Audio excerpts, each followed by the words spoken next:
On today's Toy Spot, we're having a look at the McFarlane Toys, AMC's The Walking Dead, Daryl and Merle Dixon 2-pack.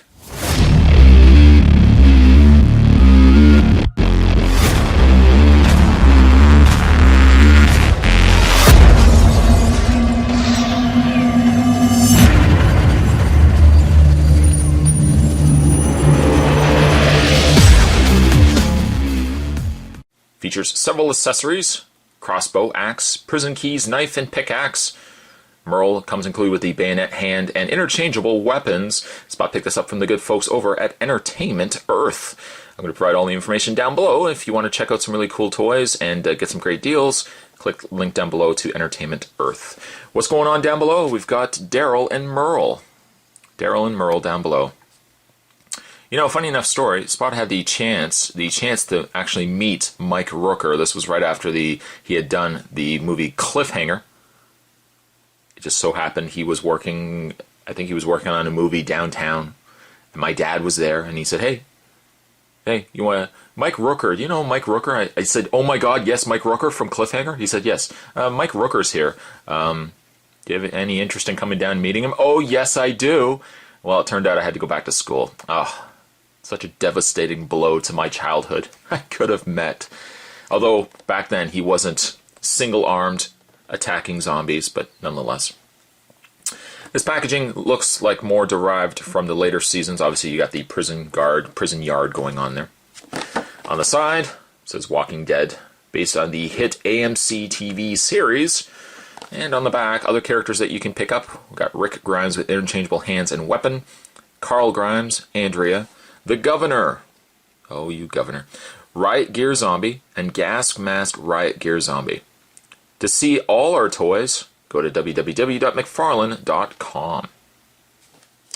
What I am going to do is take a break. I'm going to get this opened up. When we come back, we are going to get a better look at Daryl and Merle Dixon. There's definitely more to come. Stay tuned. And first, having a look at Merle. You know, I got to say, he's actually a pretty good figure. Zooming into his face. Likeness-wise, I would say it's pretty good. It's pretty spot on, no pun intended. I think the paint's, for the most part, pretty clean. It's a little light. It is a little light in color, and he has some slight discoloration in his neck area, but you could really chalk that up to the start of a 5 o'clock shadow, or just overall dirt and debris. But it's not bad. It's not. I don't really know what's going on with his eyebrows. His eyebrows seem a little off, but sculpt-wise, I think they really nailed it. I think they did a good job on Merle. Merle is wearing what looks to be a blue shirt. He's got himself some khaki pants going on there as well. He has one pistol currently in his hand, and I want to discuss the overall execution of some of these figures in a second. The other hand, of course, armed with his single blade. Looks quite nice. I think they did a good job on that. Now, he does come with several weapons. Now, it looks like there are sections for him to house all the weapons. For example, let's take the pistol out of his hand. Extremely difficult to get these in and out of hands, because I find for starters, the plastic is a different type of plastic than what I'm used to. It feels, oh, there goes Daryl. It feels very fragile. In fact, both figures feel extremely fragile, so I would say they're slight caution to perhaps, you know, when you're displaying these and when you're posing them, certainly do be careful with them. He does also come with a knife. A little hunting knife, which looks like it should. Oh, maybe it doesn't actually. I was going to say it looks like it should fit down there. Oh, maybe unless it's supposed to fit underneath his jacket, but that's not possible either. Just lifting up his jacket. It doesn't look like there is actually a section to hold his knife. No, that section is not. You can't even access it with his jacket in the way. So it looks like he can pretty much hold just his gun. It's a shame that they didn't actually have a section for him to put his knife in. But it's not bad. It's definitely not bad. The figure itself is a good, solid figure. He does also come with a machine gun, like he can put into his hand. But once again, would say be very careful. In fact, let's zoom into his hand. You can see the close-up on his fingers. His fingers are posed that you could put the handle into his hand, but it doesn't allot for very much clearance at all. I mean, getting it in there, you can get in, but you have to certainly be a little careful. You have Merle with his submachine gun. He's got this strap, which kind of is in the way, but I would imagine more so it's suitable for him to be holding it like over his shoulder. You know, and you can put his arm through like so. One thing I don't like about these figures, at least one thing I'm noticing with Daryl here, or Merle I should say, is he has really obvious ratcheted joints. You can see right there, and also in his elbow. I mean, I can see that they went with sculpt and they were trying to incorporate articulation, but he's got really visible joints, and it looks like they've put a sculpt into the joint itself, probably to keep these arms from getting loose. Smart idea, but it's a shame that it's so visible on the figure. Merle as a whole, I think, looks well. He does definitely do things very well. He doesn't feel as awkward as what Daryl will be when we have a look at him. I think overall I'm very impressed with him. Articulation-wise for Merle, he has a really very fully posable head. In fact, let's zoom into the head once again. You can see that the head does move quite freely. Up and down, left and right. He has a pin and socket shoulder, allow the arms to move in and out, back and forth. He does have a bend and rotation. The rotation actually comes from the top of his sleeve, and then he's got the bend in the elbow.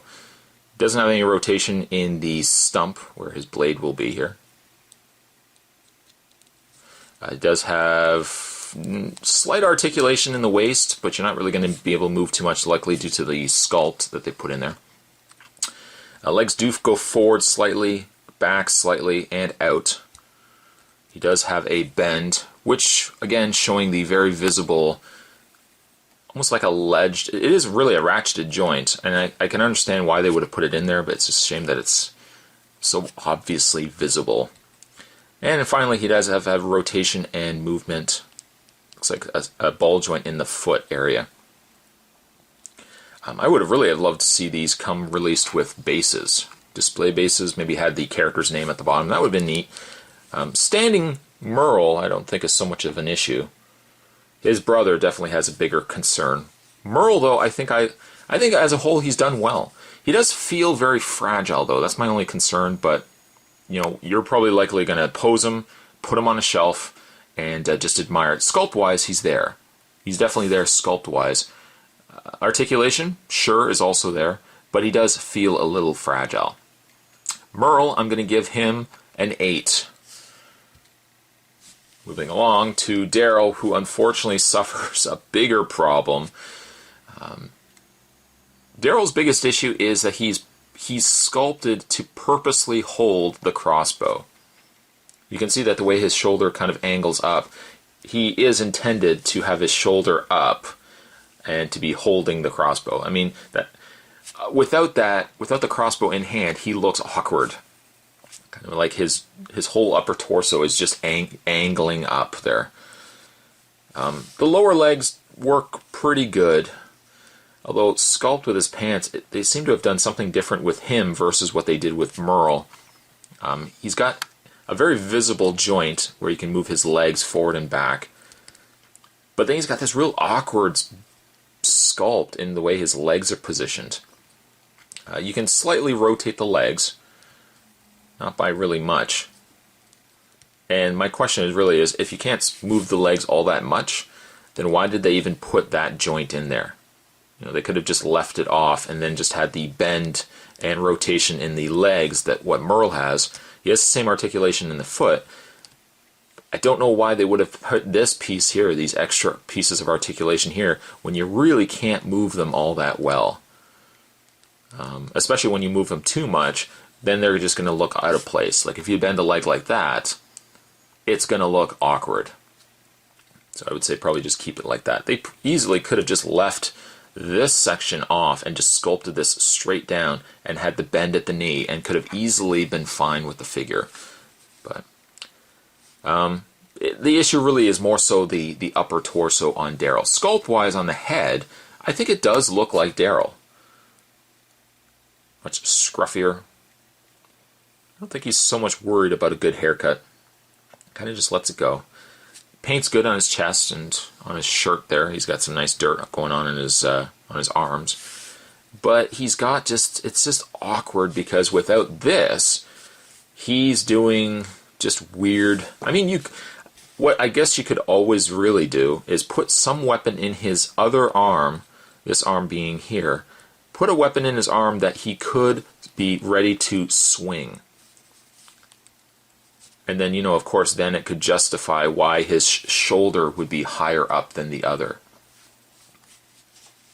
Then you could maybe put his crossbow in the one hand, or really, as it looks like it was intended for, you could just take the crossbow and put it right into his arm here, and then that would explain why it has to be posed that way. Get it into his hand.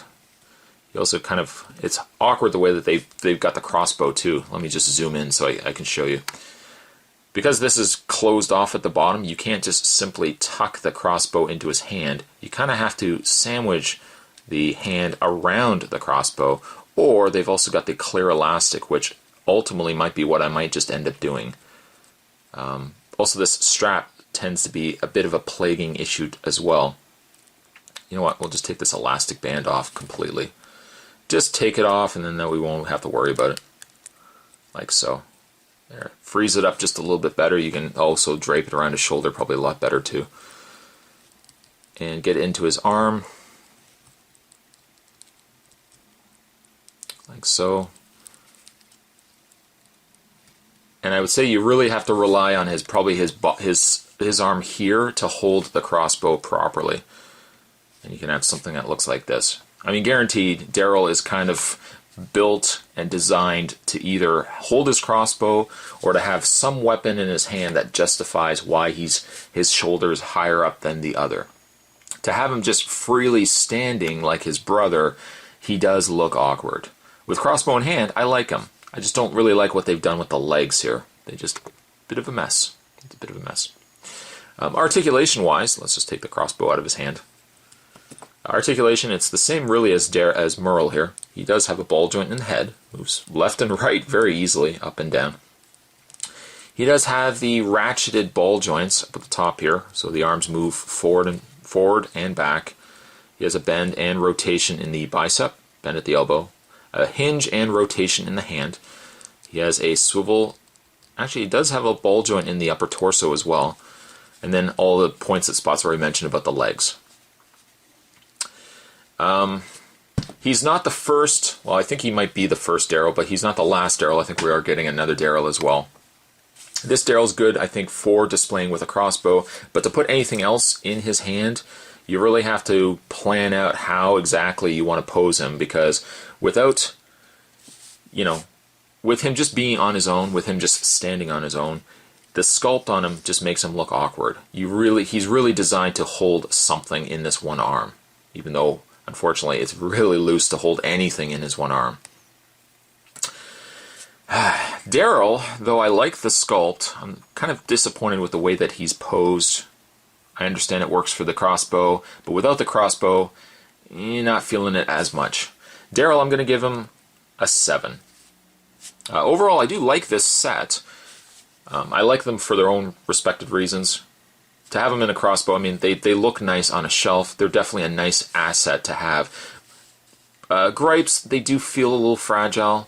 They don't feel like the most strongest of built figures that I would say do be a little careful with, displaying them and whatnot. Oh, Spot also forgot to mention, he's been playing around with these accessories the whole time. Daryl also does come with a knife, which you can put in his holster. He has a little holster on the side. And he does have what you've already seen, a pickaxe and axe. And lastly, he does also come with his pair of keys, little keys for the prison.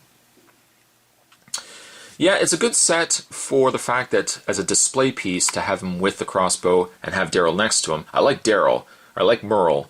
Daryl, I just kind of wish he could have been done a little bit different. Still, overall, a good set. If you are interested in checking out this set and other Walking Dead items, definitely click the link down below to Entertainment Earth. Today's Toy Spot, we're having a look at the Walking Dead Daryl and Merle Dixon 2-pack. Thanks for watching, guys. Stay tuned. Spot's got more Toy Spots heading your way. See you guys next time.